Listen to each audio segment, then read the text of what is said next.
What is happening, everybody? Joseph coming your way. Oh, Joseph coming your way, and he feels really bad. He's getting over a ear infection, and the antibodies he took for the antibiotics he took for the ear infection gave him a damn cold. So I feel god awful, but still want to do Joseph Remembers. And yeah, so it has been roughly 25 years since probably the most significant WWE In Your House pay-per-view that they had in the mid to late 90s. I think the last one was in like 1999. I don't really remember, but it was but this one was pretty awesome. It was Canadian Stampede. And this was when WWE decided to do like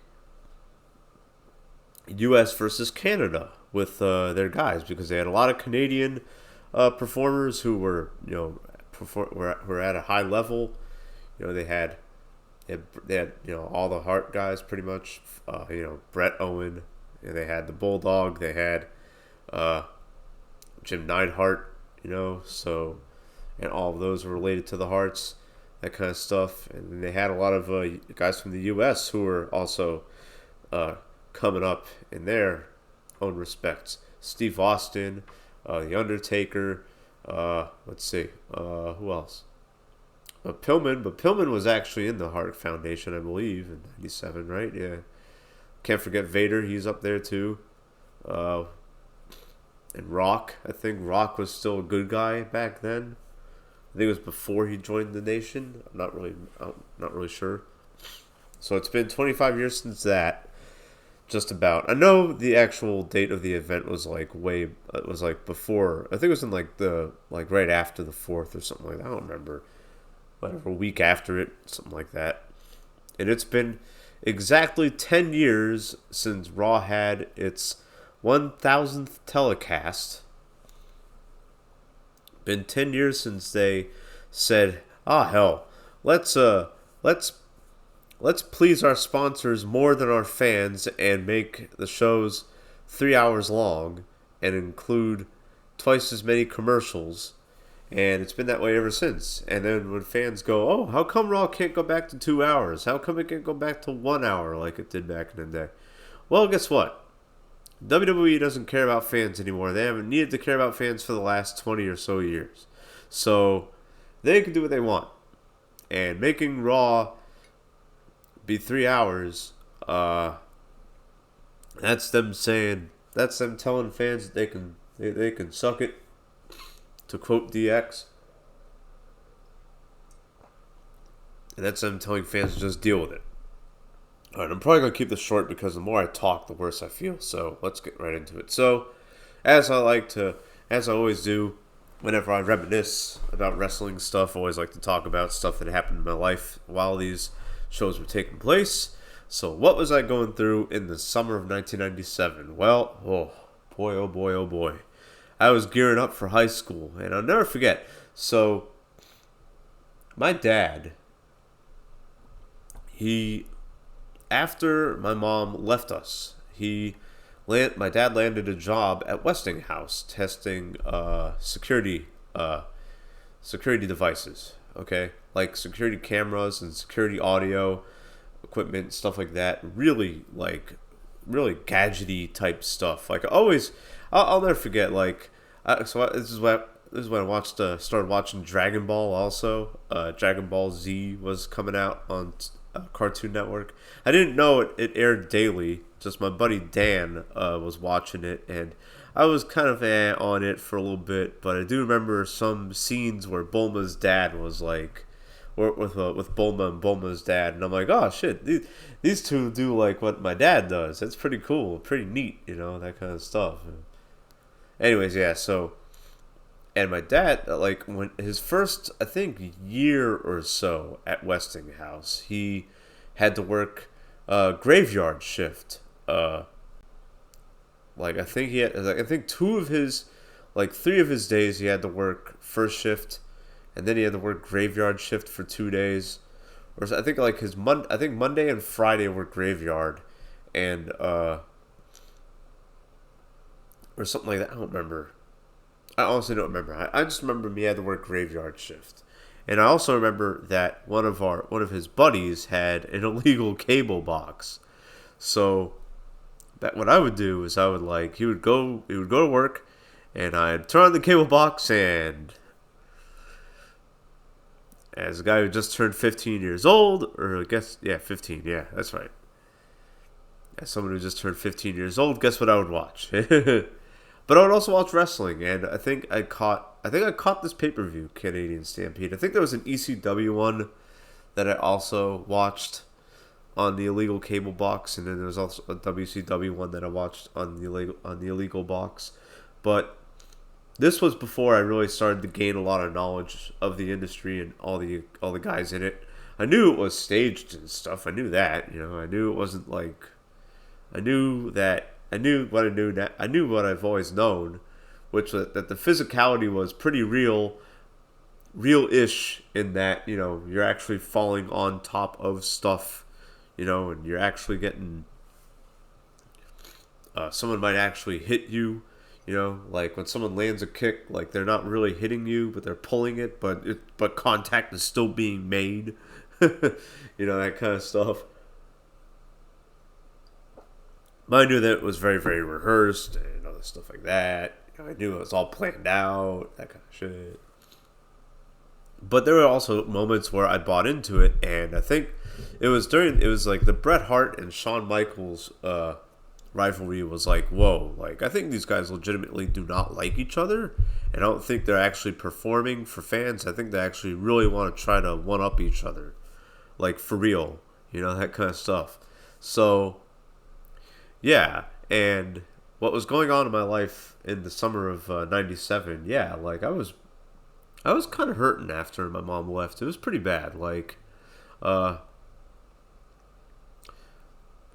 would take my dad's death 9 years after in 2006. That's what reunited us, my mom and I. Other than that, it was just kind of matter of factly hang out with her. She was like, okay, let me spend, a school break with her. If she's down here seeing my dad and I for the weekend, all right, cool. I'll go ahead and hang out with her, I guess. I didn't really care for hanging out with her. Didn't really see the necessity to do it, but I just kind of did it just because, it's better than being around my dad. So that was going on. Preparing for high school was crazy because I didn't really have a plan, like as of like what I wanted to do in high school when high school began. I was like, all right, well, there's this one cheerleader who I really like, so I'm gonna try and talk to her. I know she's going to the same high school I'm going to, so I'm gonna try and get with her. Other than that, I mean, it was just like, all right, well, let's just see what happens, that kind of shit. Let's see. I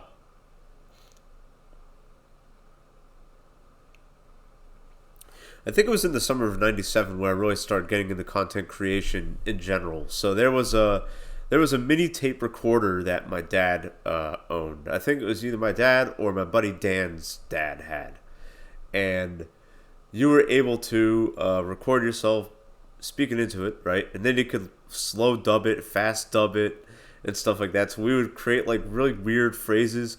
Like I think one of us, like I think it was either me or him. Yeah, it had to be me probably.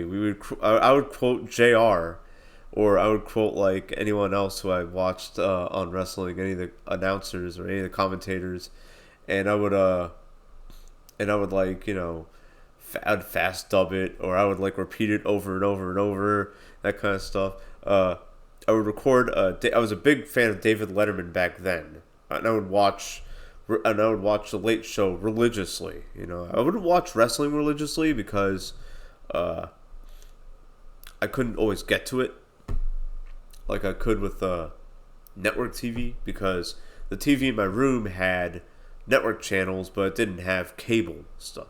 And Dad would leave for work at like 10, so I would like catch the tail end of Raw, or I'd catch the tail end of Nitro. or I would catch maybe Hardcore TV on ECW. This was when it was like being loosely aired on Sunshine Network. So yeah, I think it was WrestlePalooza '97, wasn't it? It was an ECW pay per view where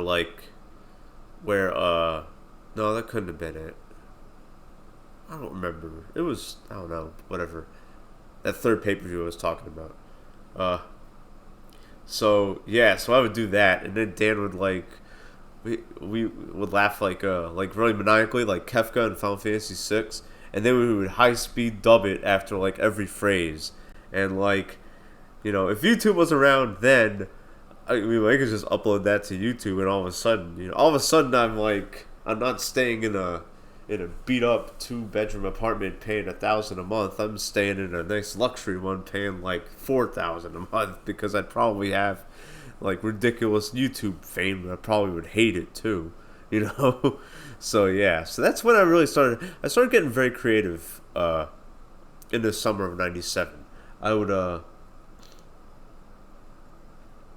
still had Legos and stuff, and and the way me and my boy Dan did that is like my house would be like my own little planet, and so whenever I hung out with him, I would take my Legos and place them on Dan's planet, and he would have his own little planet with his own little characters and stuff, and I started creating short stories based on all that. And I never really showed them to anybody because I thought they sucked because I was 15 years old and insecure as shit. But yeah, that's what I started to do. I started doing that with the Legos that I still played with. I would stop like when high school began. I'd be like, hey, you know what? I think I'm done with this. I think I'm finished. Yeah. But then I would put in and then I started writing like revenge fantasies because of how much I disliked everybody at my school. That's what I did in summer '97. That's the big thing I did. So the high school I went to, if you were on the baseball team, you had it all. Like you had girls, you could get a free pass to anything. Like you could sleep in class and the teacher would still give you high grades because my high school's baseball team, it was a foregone conclusion that we would go to the district championships every time, whether it was JV or varsity, it made no difference. So I'm like, you know what, I need to try out. So I think they held the tryouts. I think it was maybe a couple weeks before I had to pick up my schedule, something like that. And so I would walk to the school. I was within walking distance. I was about an hour? About a mile away on foot, so about 20 or so minutes. So I would walk there. I remember walking there with my basketball shorts that were too big, that were red because my middle school's colors were red. And the high school's colors were silver and blue. So with my little white and red, I looked like a member of the Bloods who didn't make the cut. And talk about not making the cut. Oh boy, did I embarrass myself on that field that day. Ooh boy, and I remember I left in tears. I was really upset. All I wanted to do was just be second string JV, and then work my way up from there. I remember writing that. I wrote it in my diary. I still have my diary, I think. And I remember writing about that. I said, okay, it's time for tryouts. I'm going to do everything I can to make a good impression, see what I can do. I wanted to play right field, but I was going to settle for first base. That's what I played when I was in Little League. I played first base, I believe. Either first or third, I don't remember. Yeah, I think it was one of those. No, it had to be first. Because I was slow. I've always been slow. So I think it was first. I'm like, okay, I'll settle for that. As far as batting, wasn't really that great at it. But I do remember my dad and I practicing a lot. My dad wasn't a big baseball guy, but he didn't know how to play soccer. So he knew some kind of athletic fundamentals. So and we would do fielding drills. You know, he knew that. He knew to do that because that's one thing that translates from soccer, from football to baseball. You know, you have to know how to defend, you know, that kind of stuff. You need to know where the ball is and how to get to it, reaction time, that kind of stuff. Which my reaction time is actually pretty damn good. But my batting in baseball was just so god awful. And when you're slow, you're expected to hit the ball far in baseball. So I couldn't do that. I just couldn't. I couldn't do that. I couldn't guess pitches properly. Didn't even know what they were. I'd be sitting on the sidelines. A coach, I'd see a pitch. The coach would ask us, "Okay, what pitch was that?" And you know, most would get it. Some would get it right, or most would get it right. Me and like a couple others would get it wrong. You know, the pitcher would throw like a slider. I'd be like, "That was a fastball, right?" No, it was a slider. You know, that kind of stuff. So, and I knew that was like the key to high school fame. That was my plan in high school. So, and I just left. I left pretty down. I was pretty down then. I owned a copy of Earthbound in 1997, which I really should have not given to my other buddy Dan, because I don't know what he did with it. But boy, if I had known that 20 years after, the copy of Earthbound would be like several $100s, you know. But you don't know that when you're a little kid or when you're a teenager. You don't know that shit. Anyways. But the show itself, Canadian Stampede, I don't remember exactly. All I do remember was the big tag, the Hart Foundation versus Austin's team. You know, I do remember that. And of course, I think it was in Canada, if I'm not mistaken. So, and this was when Brian Pillman was in the Hart Foundation. That's right. And he would only be alive for 3 months, and then he would pass. Then he would leave us in October, at 35 years old. Man, oh man, crazy. So, and yeah, the USA versus Canada thing was pretty cool in mid '97. I liked it a lot. Like it really, I tuned in more for that than for anything else. And this was when WWE was like really starting to transition from, you know, the new generation era to the Attitude Era. You know, that's when they really started doing crazy stuff. Even Pillman's Got a Gun, that was what, late '96? So like, you know, even then. But I mean, this was when it really started to take off, and you could really tell. If anyone wants to say like what was like the definitive transition from like family friendly to Attitude, I'd say it was like directly after Canadian Stampede. Absolutely. Don't know if Canadian Stampede is available on Peacock TV. That's what WWE Network is on. Don't know how organized that is yet. But I'm not about to find out. I don't know. Maybe I can get a free trial or something like that and check it out. But if you do have it, or if you do have access to it, definitely watch it. It's pretty good, I'd say. So now let's move on to Raw 1000. Okay, Raw 1000, July 23rd, 2012. Oh boy. What was going on 10 years ago? Well, I just turned 30. For the last 10 years, I'd say, okay, so when I turned 30, I was still working, and it pains, I hate saying this, I was still working my stupid little gas station minimum wage job, just because it was easy. One, it was easy.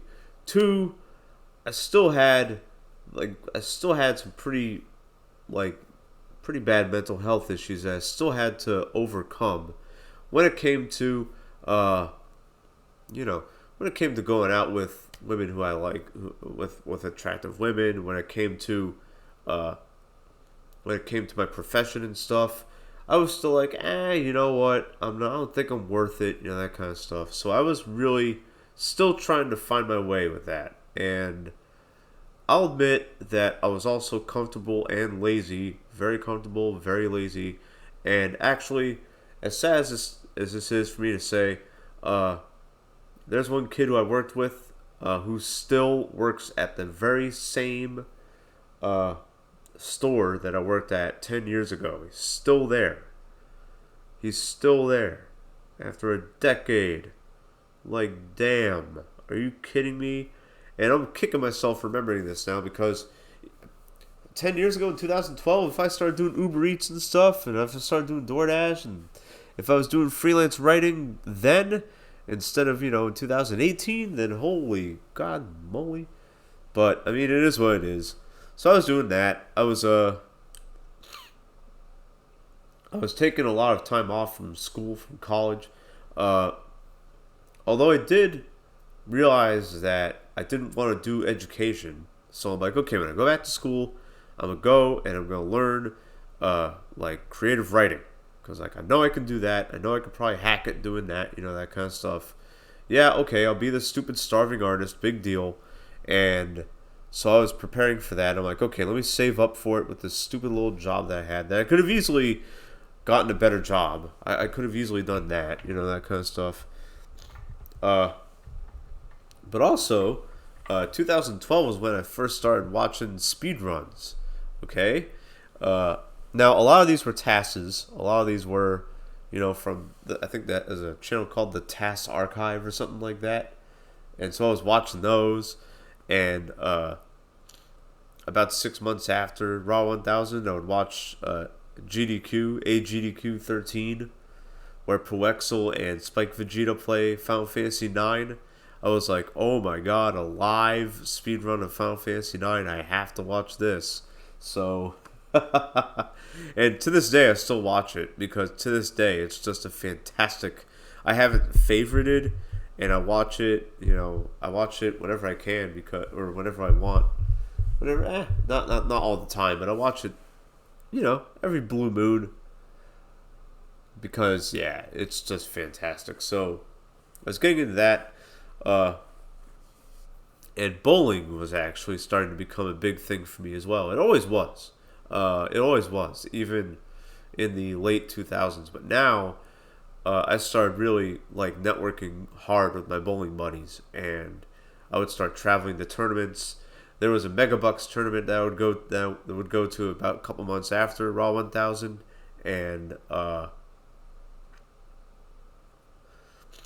that opened my eyes to a whole bunch of opportunities when it came to traveling and bowling for money and stuff like that. So that's when I really started doing that kind of stuff, and kind of got me interested in making money bowling. So that's what was going on in my life in the summer of 2012. Yeah, I was making content on here, but it sucked. I was still aiming a camera at my TV because I didn't know about OBS. God. Just thinking about it now makes me laugh, and it's like, what the hell, dude? Like, you are stupid AF, bruh. Like, you are dumb. You're just a dumb motherfucker. Oh, god damn. Anyways, whatever. So, Raw 1000, anything that possibly could have been associated with Raw comes out during this show. I think it opened with DX, with D-Generation X, doing their little thing. I remember there was going to be a marriage between, there was going to be a wedding, right? Between AJ Lee and Bryan Danielson. And then AJ Lee says, I do. And then, like, Bryan Danielson's like, awesome. But then, like, AJ's like, no, I didn't say I do to marrying you. I said I do to being the next GM of Raw. And so AJ Lee was the GM of Raw for, I think, like 3-4 months, something like that. It was really stupid. Yeah. And then, of course, the final segment where Cena cashes in his Money in the Bank against CM Punk? I don't remember who WWE champion was. It had to be CM Punk. Had to be Punk. Yeah, it was. Yeah, it was Punk. Yeah. And then Punk turned bad. And which was really stupid. So, that's what I'll talk about. I'll talk about Punk turning bad. on Raw 1000. That was dumb. It should have been Cena who turned bad, to be really honest, because there was no reason for Punk to turn bad at Raw 1000. No way at all. It was a really stupid idea, because no one was more over with the fans than CM Punk. I think in 2012, CM Punk's merchandise actually outsold John Cena's merchandise. So Cena had every incentive in the world to turn bad.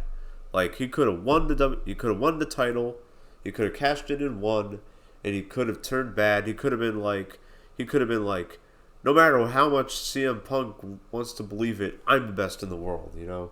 And then I'm gonna prove it to you. I'm gonna prove it to Rock. I'm gonna prove it to Punk. I'm gonna prove it to everybody, because fans stopped liking Cena 5 years before this in 2007. You know what I mean?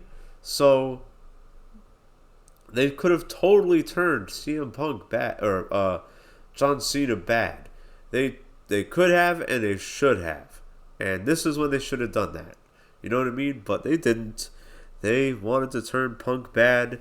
They wanted to align him with Paul Heyman, which was okay. It was kind of entertaining. I kind of did like it. But, I mean, other than that, it wasn't really that special at all to me. It really wasn't. But when Raw started doing 3-hour shows from 8 to 11 instead of 9 to 11, I mean, like, yeah, that's when it stopped really being that great. Because in the beginning, most of it was just commercials. Like, you'd have the same kind of events as any given 2-hour Raw, but you'd have just a bunch of commercials too. So that's how that was. Anyways, and it's been like that ever since, which is kind of weak for Raw. And yeah, I mean, now what? I don't know how many more episodes until the 2000th episode, the 2000th episode of Raw, but that's going to be even more eventful. But it'll probably, they'll probably do the same thing, that kind of stuff. Just like with Raw's 25th anniversary in 2018, that was that was very lackluster. Yeah, and I'll probably talk about that when the next year starts, 2023. Anyways, I'm out of here. I've been running my mouth for way too damn long. Thank you for listening. I'll see you in the next stream or video where I feel way better. And take care, everybody.